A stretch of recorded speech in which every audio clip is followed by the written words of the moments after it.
যে 32 নম্বর ভবনটা ভাঙা হলে কি লাভ?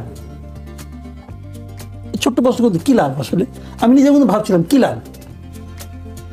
আপনি তো মানে এই ভবনে তো শেখ হাসিনা থাকতেন না, এই ভবন তো শেখ হাসিনার প্রতীক না, এই ভবন হলো কিন্তু ফ্যাসিজমের আইকন তো ছিল এই কিভাবে? ভবনটা।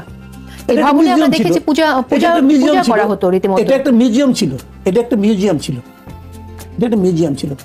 এবং সেই মিউজিয়ামটা ভাঙলে কি লাভ? বরঞ্চ আমি ক্ষতিটা বলি আপনাকে। ক্ষতিটা কোথায়? ক্ষতিটা হলো ইন্টারন্যাশনালি এই ঘটনাটাকে পজিটিভলি দেখার কোনো কারণ দেখি না আমি। এটা যদি আপনি 5ই আগস্টে ভেঙে দিতেন তখন বলতে পারতেন একটা মব ছিল, গভর্নমেন্ট ছিল না।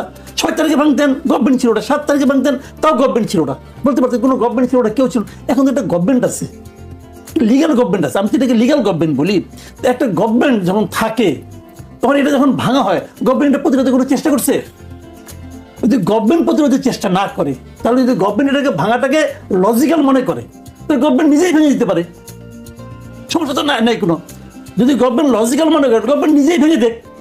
আর যদি গভর্নমেন্ট লজিক্যাল মনে না করে, তাহলে এই যে ভাঙতে গেল, আপনি একটা কথা খেয়াল রেখেন, এই যে ভাঙতে গেল একদম লোক গেল, এই যাওয়ার কিন্তু 2-3টা কিন্তু দিক আছে। দিকটাকে 1 নম্বর হলো ফিজিক্যাল একটা প্রবলেম বলি আপনাকে আমি, যে এই মবের মধ্যে পরেও কিন্তু আহত হইতে পারে, আহত হইতে পারে। তো গভর্নমেন্ট এই রিস্কটা নিচ্ছে কেন?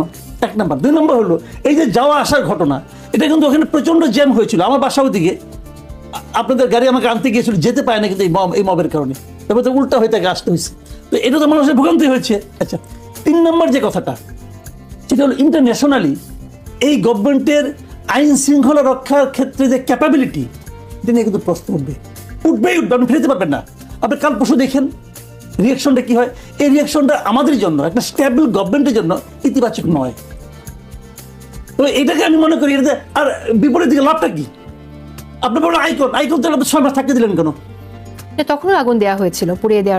আবার এখন 6 মাস পরে এটা যে প্রতিক্রিয়া করা হচ্ছে সেটা আপনি নিশ্চয়ই জানেন, যে পতিত ফ্যাসিস্ট 6 মাস কি যে 6 মাস কি তোমার ছিল না? উনি একটি ভাষণ দিতে চেয়েছেন, সেই কারণেই একটি ক্ষোভ কাজ করছে। তারা আবার রাজনীতিতে ফিরতে চাইছেন।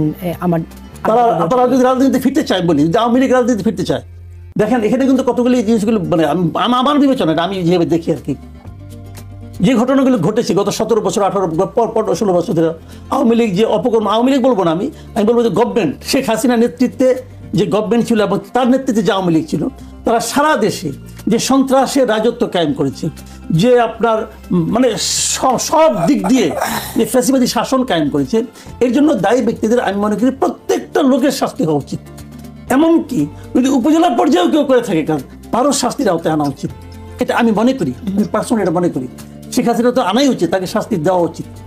কিন্তু আপনি যখন এটাকে যখন আপনার দলীয়ভাবে যে আওয়ামী লীগ কেন রাজনীতি করবে, যদি এটা আপনি বলেন, তাহলে আমি একমত না। কিন্তু আওয়ামী লীগ দলটা তো আদর্শভিত্তিক রাজনীতি করে এসেছে। সেই জায়গায় আওয়ামী লীগের এই আদর্শের জায়গায় যদি আপনি পরিবর্তন না দেখেন, যে আদর্শের উপর ভিত্তি করেই তারা ফ্যাসিজম কায়েম করেছে, যে গঠনতন্ত্রে কোনো পরিবর্তন নাই, যে আদর্শে আমরা আওয়ামী লীগ দলীয়ভাবে কোনো তাদের কোনো রেজলিউশন নিয়েছে, গঠনতন্ত্রে পরিবর্তন করেছে, যে আমি এটা করলাম না, এটা করবো না বলছে, বলেনি।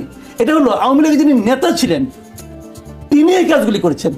দেখেন আমি একটা কথা বলি, এই যে আমাদের একটা সংবিধান ছিল, এই সংবিধান কোথাও লেখা ছিল যে প্রাইম মিনিস্টারের বোন প্রাইম মিনিস্টারের সঙ্গে সকল রাষ্ট্রীয় অনুষ্ঠানে যাবেন? আছে লেখা? নাই। তো উনি তো নিয়ে গেছে না? তার মানে উনি এই দেশটাকে ওনার দেশটাকে ওনার প্রত্যেক সম্পত্তির মতো ব্যবহার করেছে, গাইড জোরে করেছে। সংবিধানের জোরে একটা আছে, সংবিধান তাকে প্রশ্ন করার জায়গা দেয় নাই, এটা জায়গাটা আছে, অস্বীকার করবো না আমি।